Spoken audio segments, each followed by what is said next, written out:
जवाब दोगे सर? बिल्कुल, देखिए इस समय हम लोग आम आदमी पार्टी के ओबीसी मोर्चे द्वारा ऑर्गेनाइज जेल का जवाब वोट से कैंपेन के तहत लक्ष्मी नगर रेड लाइट के पास खड़े हैं। पूरे देश ने और पूरी दिल्ली ने देखा भारतीय जनता पार्टी की गुंडागर्दी, तानाशाही और जेल भेजने की राजनीति को। पूरे देश ने देखा कि कैसे लोकतंत्र की विजय हुई, कैसे न्यायपालिका ने सच को ऊपर रखा, सत्यमेव जयते हुआ और अरविंद केजरीवाल जी 1 जून तक ही सही पर जेल की सलाखों से बाहर आए। भारतीय जनता पार्टी की जो कुल साजिश थी कि चुनाव प्रचार के दौरान अरविंद केजरीवाल जी को जेल की सलाखों के पीछे रखा जाए, वो साजिश नाकाम हुई।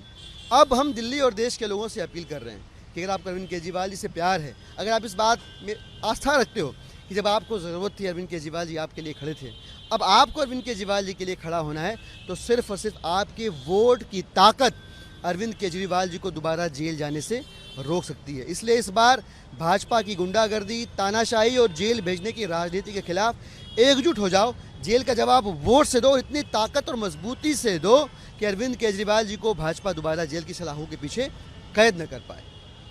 जब से सीएम बाहर आए हैं, धुआंधार प्रचार हो रहा है, कल से उनके ये घर में जो है वो दौरे भी शुरू हो जाएंगे। कितना असर पड़ा है प्रचार पे? भाजपा की कुल कवायद यही थी कि इंडिया अलायंस के स्ट्रॉन्ग पार्टनर्स के तौर पे और अलायंस के सबसे स्ट्रॉन्ग कैंपेनर के तौर पे अरविंद केजरीवाल जी इस पूरे चुनाव में प्रचार न कर पाए। लेकिन लोकतंत्र की जीत हुई, संविधान की जीत हुई, न्यायपालिका ने सत्य में जयते को अक्षुण्ण रखा। नतीजा ये कि अरविंद केजरीवाल जी अब प्रचार कर रहे हैं और भारतीय जनता पार्टी की जेल से बाहर आने के 24 घंटे के अंदर भारतीय जनता पार्टी के प्रोपेगेंडा की, उनके झूठ की, उनके तानाशाही की धज्जियाँ उड़ा के रख दी हैं, बखिया उधेड़ के रख दी है।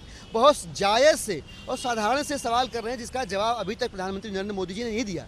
भारतीय जनता पार्टी ने जो नियम अपनी ही पार्टी के बड़े बुजुर्ग नेताओं पे लागू किया, वह नियम प्रधानमंत्री जी पर भी लागू होगा। ये प्रधानमंत्री महोदय अपने मौन से स्वीकार कर रहे हैं। जिस प्रकार से गंगवार साहब को, महाजन जी को, अडवाणी जी को, जोशी जी को, इन तमाम दिग्गज नेताओं को भारतीय जनता पार्टी ने पवेलियन का रास्ता दिखाया, अब हमें विश्वास हो रहा है कि चूंकि अब सवाल ये है कि नरेंद्र मोदी जी 75 के जब हो जाएंगे तो उसके बाद कौन, और इसका जवाब भारतीय जनता पार्टी की ओर से नहीं मिल रहा है।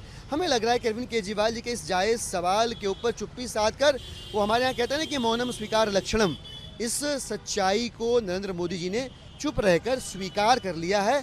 अब देश ने तय करना है कि देश क्या चाहता है। मुझे पूरा विश्वास है कि यह देश तरक्की के रास्ते पर बढ़ना चाहता है, यह देश नौकरियां चाहता है, यह देश बेरोजगारी खत्म करना चाहता है, यह देश संविधान को बदलकर आरक्षण को खत्म करने वाली भारतीय जनता पार्टी को रोकना चाहता है। लिहाजा देश इंडिया ब्लॉक के साथ है, लिहाजा देश भारतीय जनता पार्टी के खिलाफ है। हमें विश्वास है देश के लोग एकजुट होकर वोट करेंगे और भाजपा को केंद्र की सरकार से बेदखल करेंगे।